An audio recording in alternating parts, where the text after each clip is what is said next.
Nós tivemos então aí a realização do primeiro turno das eleições municipais no nosso país. Uma festa da democracia, uma manifestação popular onde as pessoas vão lá nas urnas eletrônicas, depositam lá o seu voto, escolhem os seus representantes e aí nós temos um período aí de mais 4 anos, que é o período de realização do mandato eletivo, em que aquelas pessoas que foram escolhidas irão trabalhar em prol do bem comum.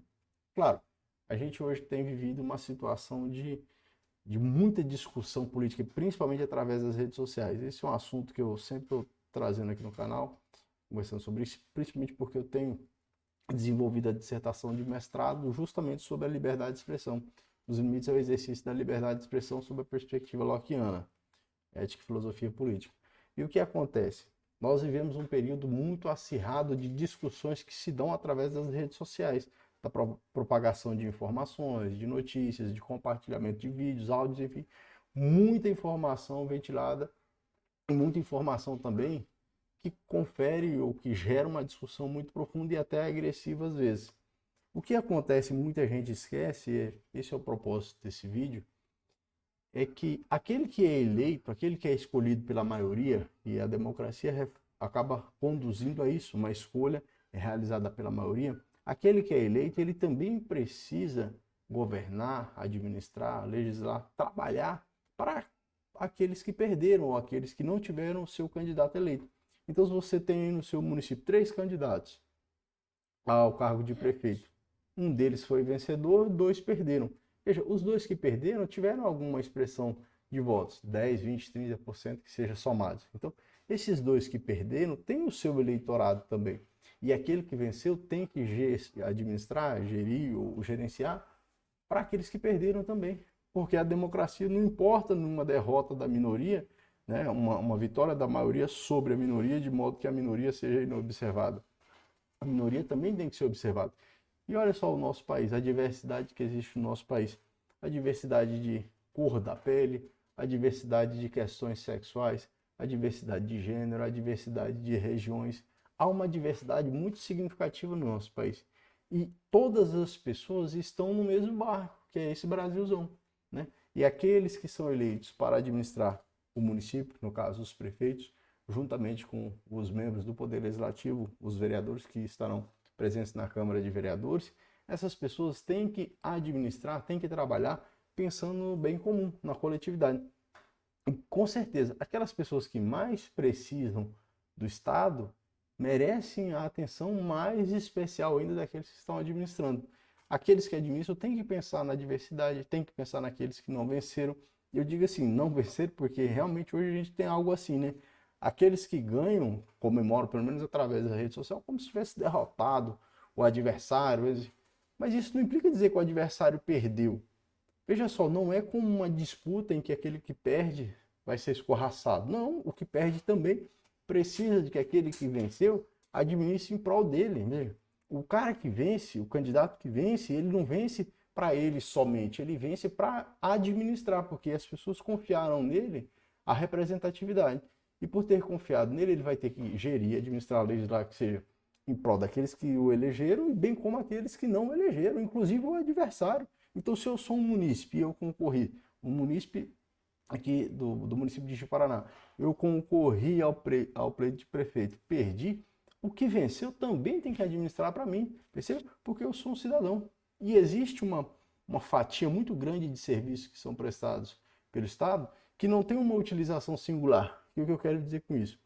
Você já reparou que tem alguns serviços que você não precisa ser de uma determinada região, não precisa ter uma determinada condição social, financeira, para você ter acesso? O hospital, por exemplo, se você ficou doente, você pode ter o plano de saúde. Você pode ser milionário, né? Você pode ter até um hospital. Se você ficou doente e você quiser ir lá no hospital público, você vai lá no hospital público e você vai ser atendido lá. Porque lá não vai haver uma exclusão do seu direito ao acesso à saúde. Por exemplo, o acesso à saúde é de todos. Segurança pública é a mesma coisa, é claro. No cenário das eleições municipais, há uma menor relevância dos municípios em se tratando da segurança. Por quê? Porque a segurança pública acaba tendo a sua maior carga como responsabilidade do Estado. Mas o município também pode contribuir, né, na proteção dos prédios e instalações públicas ali realizadas pela Câmara, pela Guarda Municipal. a proteção desses prédios e instalações públicas pode ser realizada pela Câmara Municipal, pela Guarda Municipal. Isso, claro, reflete a atuação do município ali também na colaboração com a segurança pública. A segurança pública é de todos, ela não pode ser fracionada, né? Não há como ou não deveria haver o fracionamento, a separação, a divisão. Não, vamos colocar a segurança pública ali no bairro central, vamos focar ali, vamos intensificar ali, não. O bairro que tem que ser intensificado é aquele que tem o maior índice de criminalidade. Esse deve ser a régua para se verificar, então, onde há a necessidade de implemento de mais medidas voltadas à segurança pública. Educação. A educação pública tem que ser acessível a todos. Veja, então aquele que perdeu a eleição, né, ou que teve o seu candidato que perdeu, ele também vai ter acesso à educação que seja administrada pelo novo candidato, por aquele que venceu, na verdade, para aquele que foi eleito, e inclusive aquele que perdeu. Então, esses serviços, essa gama de serviços, ela é contínua, ela não se interrompe após as eleições e todas as pessoas têm acesso a esse serviço. Claro, existe uma outra parte de serviços que fazem parte daquilo que o Estado fomenta como cotas sociais, né, ou como ações afirmativas que se destinam a uma parcela menor das pessoas. São serviços que só são utilizados por algumas pessoas, assim como outros benefícios ou incentivos sociais. O Bolsa Família, o benefício do LOA, BPC-LOA, né, o benefício de prestação continuada do LOAS, para aquelas pessoas que nunca contribuíram ou não contribuíram suficientemente e foram acometidas de alguma doença, ou chegaram à velhice e não têm uma renda, uma fonte de renda para sobreviver. Essas pessoas recebem um benefício, que é esse benefício de prestação continuada. Então é somente para essas pessoas. Aí sim você tem alguns serviços que são gozados, né? Alguns benefícios que são gozados por apenas uma parcela das pessoas. Mas de uma forma geral, a gente entende, e isso está na legislação, isso está em todas as normativas e principalmente na Constituição Federal, nós sabemos que aquele que vence hoje, aquele que venceu hoje, ele vai ter que administrar para todos, né? Então pensa assim, você é cristão. Você vai administrar, você como eleito, né? Você foi eleito, você é cristão. Você vai administrar para aquele cara que é do candomblé também, para aquele cara que é satanista, para aquele cara, sei lá, que é hindu, que é judeu, qualquer religião. Você não pode e nem deve, né? E não vai fazer isso. Se você quiser exercer o seu mandato de forma legítima, você não vai administrar somente em prol daqueles que são cristãos. Você vai administrar em prol de toda a coletividade, em cumprimento ao que a Constituição Federal determina. A Constituição não faz acepção em razão da religião. Você, de repente, é heterossexual. Você vai administrar e gerir, você como eleito, né, ou aquele que você escolheu como seu representante, ele vai administrar, vai gerir, vai legislar, inclusive, claro, representando a parcela da população que o escolheu, mas pensando também na coletividade. Então, se administra também, o heterossexual administra também para o homossexual. O cara que é magro, ele também administra em prol daquele que é mais gordo.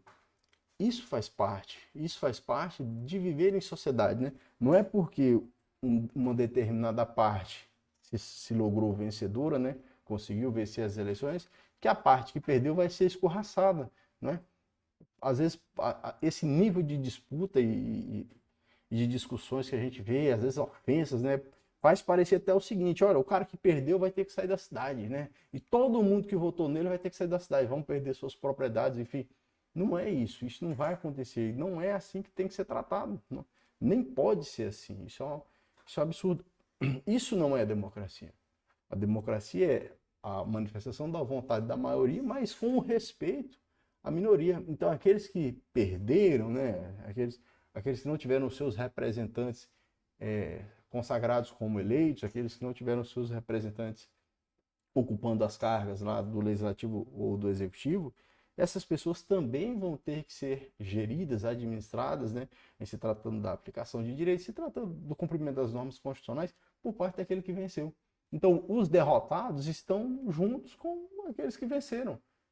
E isso tem que ser muito enfatizado, né? Nós precisamos enfatizar isso de uma forma bastante profunda, porque hoje nós, em parte, estamos perdendo isso, né? Estamos levando, a gente vê levar as discussões políticas a um nível de torcida, né? Ao nível de torcida, em que aquele que perde ele tem que se arrebentar e o que vence tem que ser consagrado, e não é assim. Não pode ser assim. Pense, o político eleito, ele é um agente público, né? É um agente político, independente da expressão que se usa para designá-lo, mas é um agente público, assim como os servidores públicos, né? E os servidores públicos têm as suas convicções políticas também, aqueles servidores estatutários. Mas o servidor não pode fazer acepção de indivíduos quando ele presta um serviço público.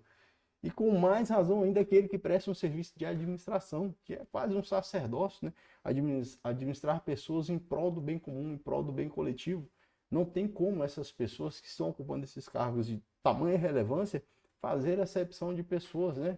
Excomungar, coisas que a gente viu, infelizmente, de todos os lados, né? De todos os lados, as pessoas às vezes querendo excomungar aquele que perde, né? Então, assim, uma parte eu imagino que seja brincadeira.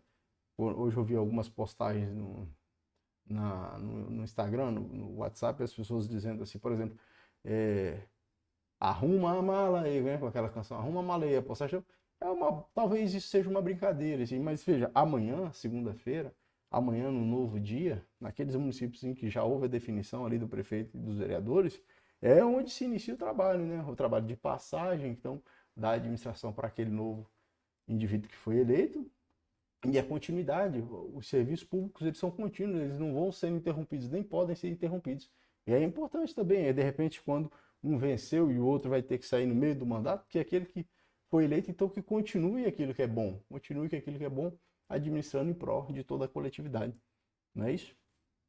Peço para você se inscrever no canal, se você gostou dessas reflexões, se inscreva no canal, deixa a sua opinião aqui. E comente, curta. E é isso aí, se você tiver alguma sugestão de vídeo também, lança aqui no campo dos comentários, para mim estar gravando, falando disso. Isso hoje, para mim, tem sido uma frequência, porque desenvolver nessa dissertação dentro da ética e filosofia política para alcançar o título de mestrado, então eu tenho que me aprofundar no estudo da liberdade de expressão e principalmente no cenário político, né? Quais são os limites ao exercício dessa liberdade de expressão?